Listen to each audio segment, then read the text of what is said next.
गौरीपुत्र गणेश भगवान की जय। ओम नमो भगवते वासुदेवाय नमः। जय श्री कृष्णा। राधे राधे। प्रिय भक्तों, आज कार्तिक मास का तीसरा दिन है। यह माह धार्मिक दृष्टि से बहुत ही महत्वपूर्ण माना जाता है।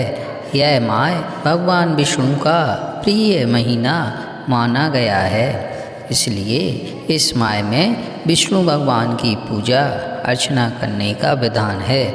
इस मास में नदी में स्नान दान करके तथा तुलसी माता की पूजा करके भगवान विष्णु और माता लक्ष्मी की कृपा प्राप्त कर सकते हैं। आज आपको सुना रहे हैं कार्तिक मास की कथा महात्म्य अध्याय 3 की कथा। इस कथा को बड़ी श्रद्धा भाव से सुने।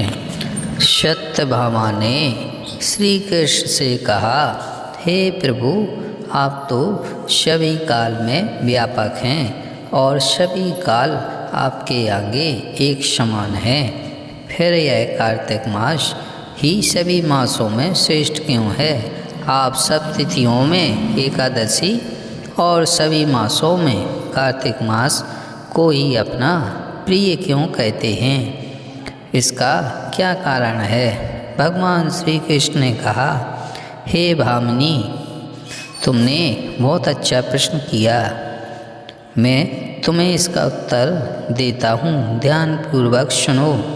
इसी प्रकार एक बार महाराज बैन के पुत्र राजा पृथु ने प्रश्न के उत्तर में देवर्षि नारद से प्रश्न किया था और उसका उत्तर देते हुए नारद जी ने उसे कार्तिक मास की महिमा बताते हुए कहा, हे राजन, एक समय शंख नाम का एक राक्षस बहुत बलवान एवं अत्याचारी हो गया था। उसके अत्याचारों से तीनों लोकों में त्राहि त्राहि मच गई। उस शंखासुर ने स्वर्ग में निवास करने वाले देवताओं पर विजय प्राप्त कर इंद्रादि देवताओं एवं लोकपालों के अधिकारों को छीन लिया। उससे भयभीत होकर समस्त देवता अपने परिवार के सदस्यों के साथ सुमेरु पर्वत की गुफाओं में बहुत दिनों तक छिपे रहे। इसके बाद वे निश्चिंत होकर सुमेरु पर्वत की गुफाओं में ही रहने लगे। उधर जब शंखासुर को इस बात का पता चला कि देवता आनंदपूर्वक सुमेरु पर्वत की गुफाओं में निवास कर रहे हैं, तो उसने सोचा कि ऐसी कोई दिव्य शक्ति अवश्य है जिसके प्रभाव से अधिकारहीन यह देव अभी भी बलवान हैं। सोचते सोचते वह इस निर्णय पर पहुंचा कि वेद मंत्रों के बल के कारण ही देवता बलवान हो रहे हैं। यदि इनसे वेद छीन लिए जाएं तो वे बलहीन हो जाएंगे। ऐसा विचार कर शंखासुर ब्रह्मा जी के सत्यलोक से शीघ्र ही वेदों को हल लाया। उसके द्वारा ले जाए जाते हुए भय से उसके चंगुल से निकले, भागे और जल में समा गए। शंखासुर ने वेद मंत्रों और बीज मंत्रों को ढूंढते हुए सागर में प्रवेश किया, परंतु ना तो उसको वेद मंत्र मिले और ना ही बीज मंत्र। जब शंखासुर सागर से निराश होकर वापस लौटा तो उस समय ब्रह्मा जी पूजा की सामग्री लेकर सभी देवताओं के साथ भगवान विष्णु की शरण में पहुँचे और भगवान को गहरी निद्रा से जगाने के लिए गाने बजाने लगे और धूप गंध आदि से बारंबार उनका पूजन करने लगे।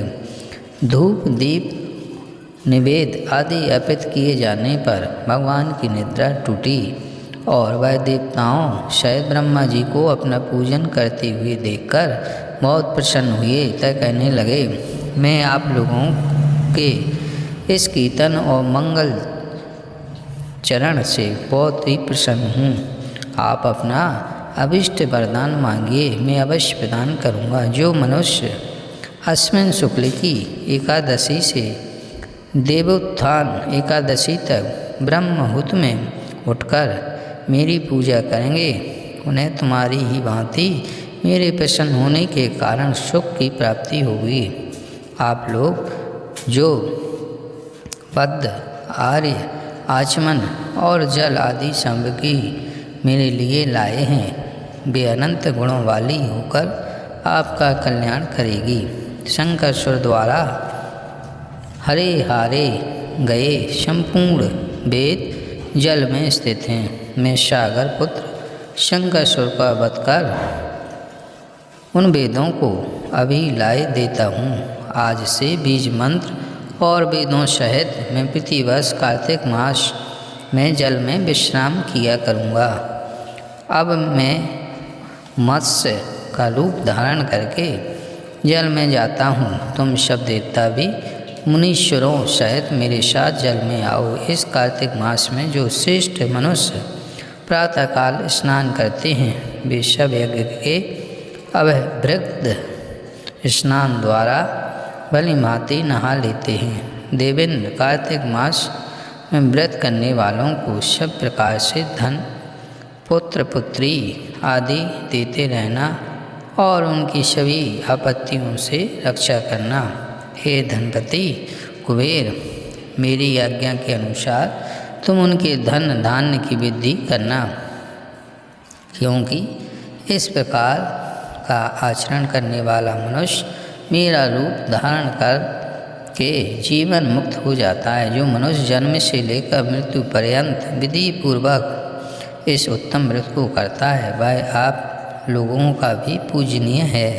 कार्तिक शुक्ल पक्ष की एकादशी तिथि को तुम लोगों ने मुझे जगाया है, इसलिए यह तिथि मेरे लिए अत्यंत प्रीतिदायिनी और माननीय है। हे देवताओं, यह दोनों व्रत नियम पूर्वक करने से मनुष्य मेरा सान्निध्य प्राप्त कर लेते हैं। इन व्रतों को करने से जो फल मिलता है वह अन्य किसी व्रत से नहीं मिलता।